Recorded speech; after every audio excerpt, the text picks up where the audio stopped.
So here we are. Google told me that I should get out of my car on the interstate.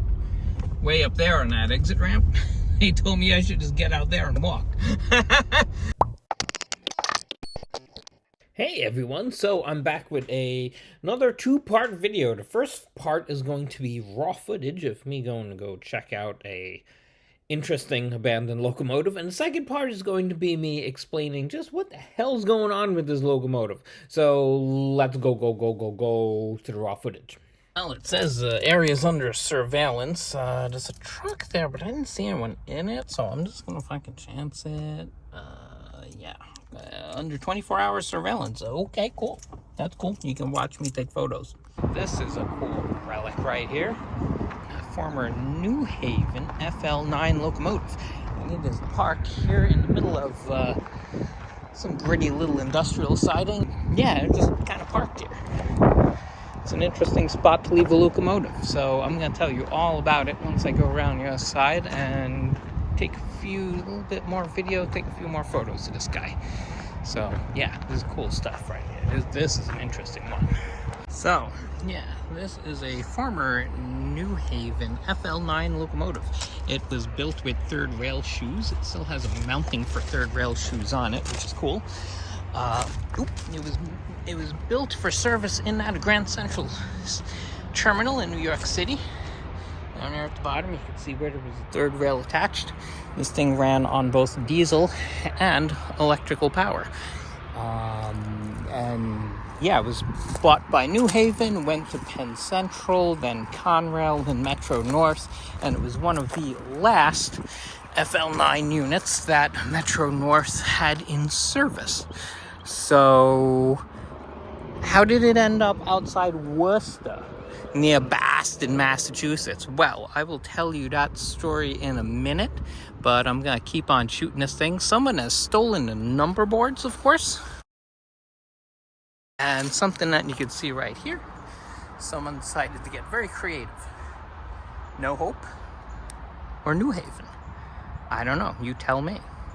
Lots of cool details on this thing. Pile National Company, these guys did a lot of these little gizmos on the end of the locomotives. EMD, 480 volts for the voltage of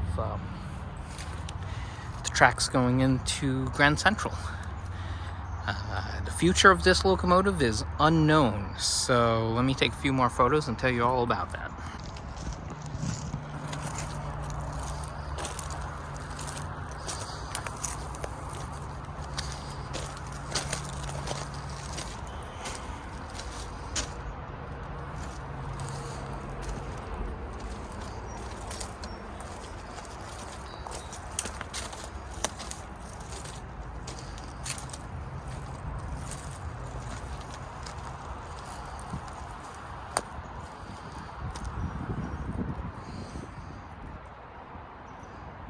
Let's stop here a minute, because on a whim I decided, hey, I wonder if that door's open. So I go up on a little ladder and I give the door handle a little pull, and much to my surprise, it was actually open. So what the hell's inside this thing? Let's take a look-see. So yeah, I was really surprised to find that this thing was unlocked, unsecured, and as you can see as I look around the cab here, like some of the controls and knobs were kind of like dislodged. I don't know how much wiring was stolen out of this thing, but I'd imagine that there's been some damage. There's also a little bit of spray paint that you saw on the windshield there and on the back wall. Here you can see this panel was kind of dislodged. Someone was poking around in there. Up top, someone had fun with a label maker at Metro North, and they put up the original New Haven number. And a lot of the interior is intact. You know, like a lot of the controls are still here, so the controls, interestingly, the gauges were not smashed. That chair is very old, obviously, not so great looking. This thing needs a lot of TLC, this whole locomotive, this whole locomotive cab. And surprisingly, though, a lot of the parts are still here. There's even a fire extinguisher that no one set off.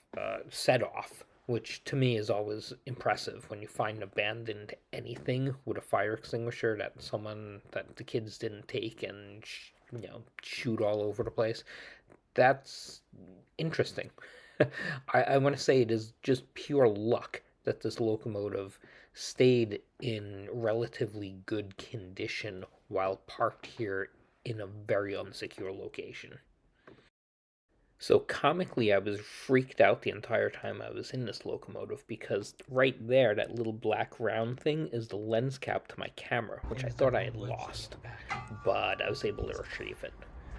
So yeah, everything seems kind of intact in here. So a few trinkets gone, but it's in pretty good shape.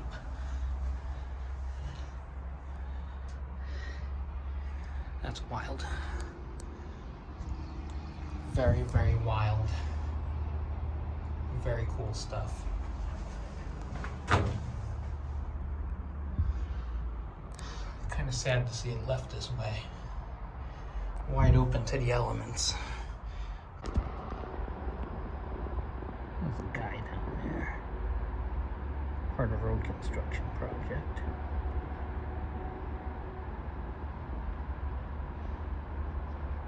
So, obviously it's one thing to shoot photos of a thing like that, but something else maybe to go trespass on inside of it.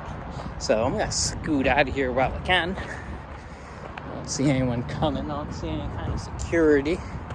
Usually when there's a sign that says that there's cameras, it's a bluff.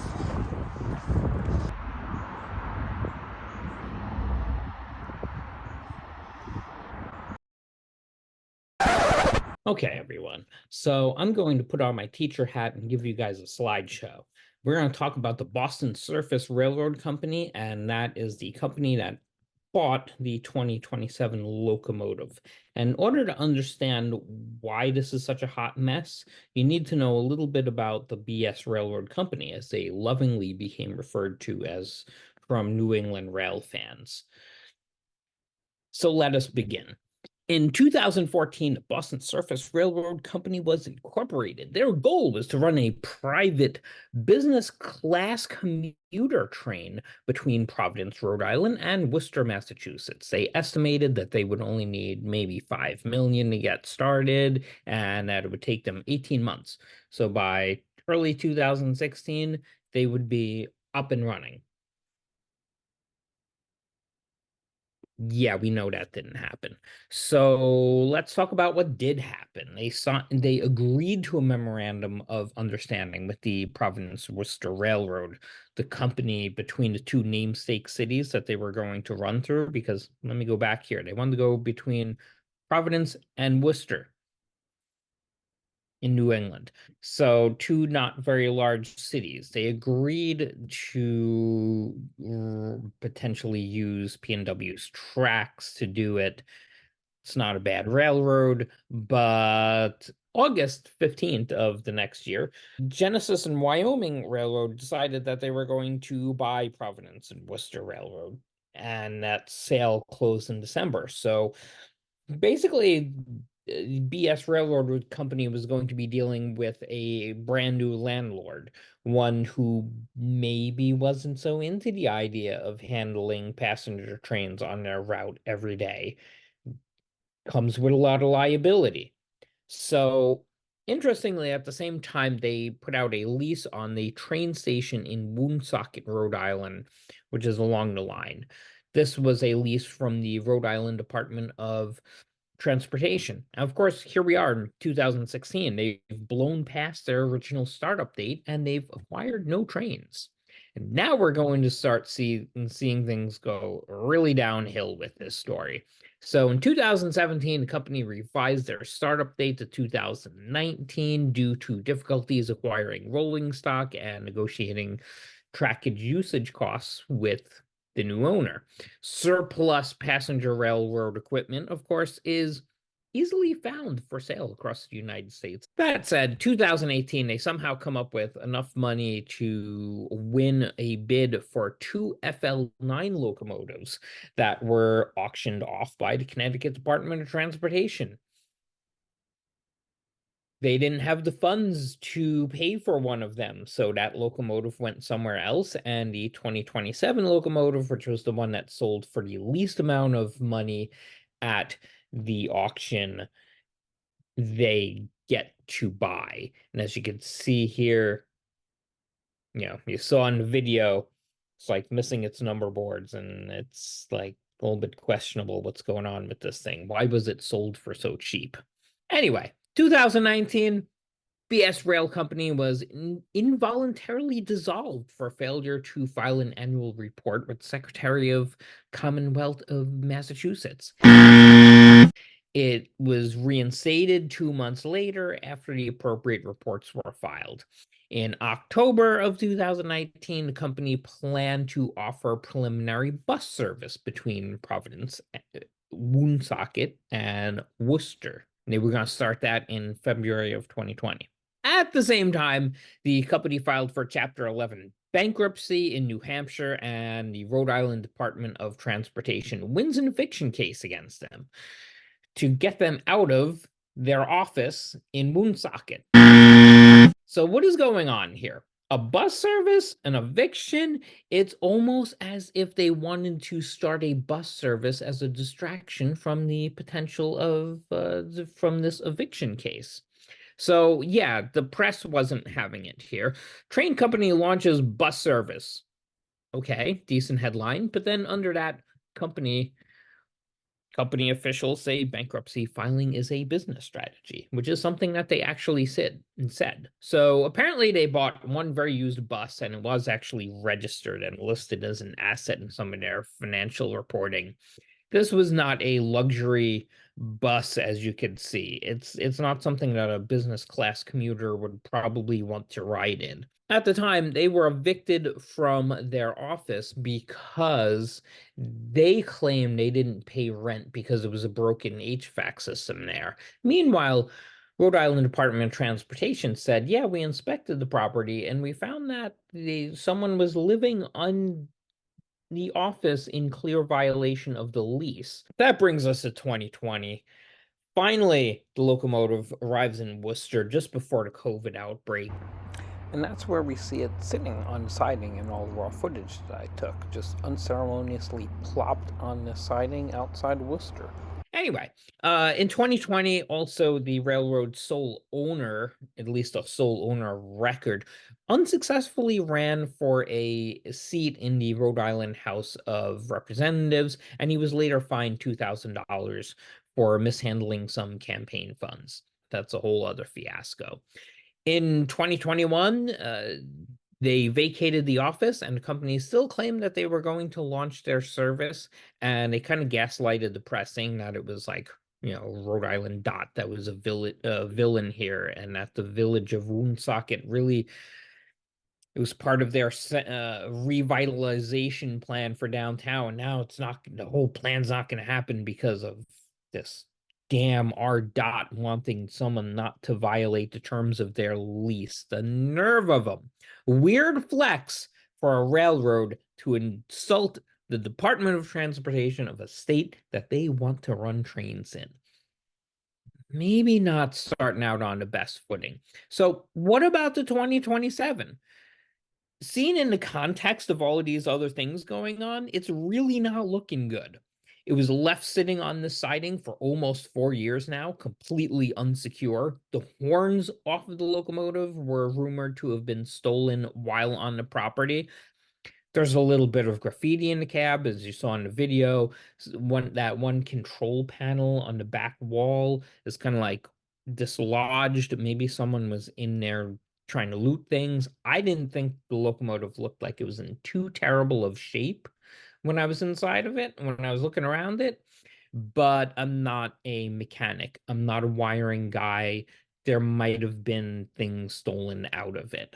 I've seen significantly worse locomotives, so I'm a little biased here. I've seen some like horrible places over my years of exploring.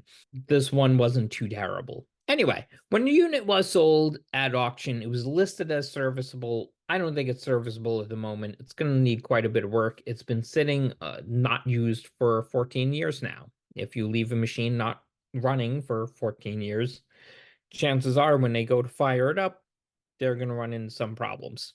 Which brings us to now, December 2023.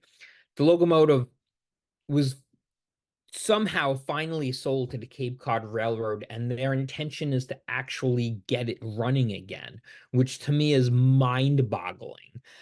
But at the same time, they bought two other of the locomotives of these FL9 locomotives and they have them operating. So they have two working examples. So they should be able to get that guy running. We're going to see what happens. You'll see when I see. It is a significantly better outcome, though. I thought this thing was going to become razor blades. I figured there was no way this locomotive was going to leave this siding. That was going to sit there for another year or two. That kids were going to set it on fire because that's what always happens when you leave something unlocked in the middle of nowhere, unwatched.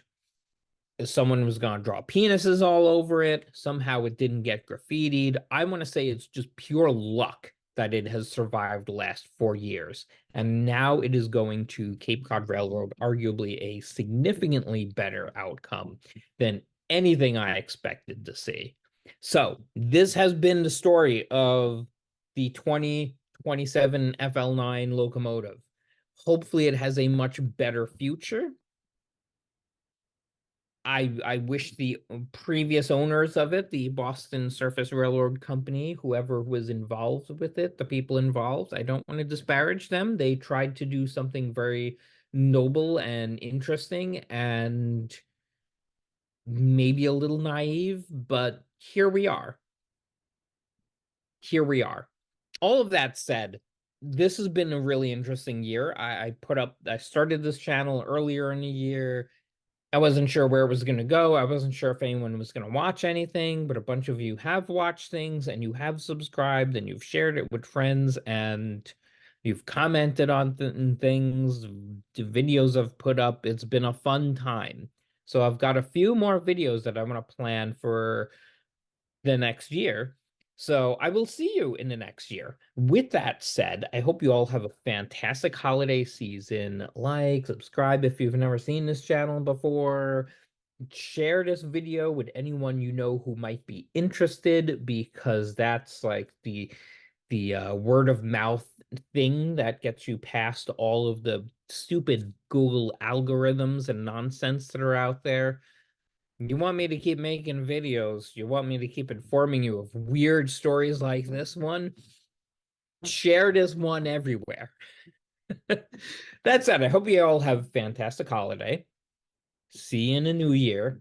You got shit to do. I got shit to do. Let's get the hell out of here. Later.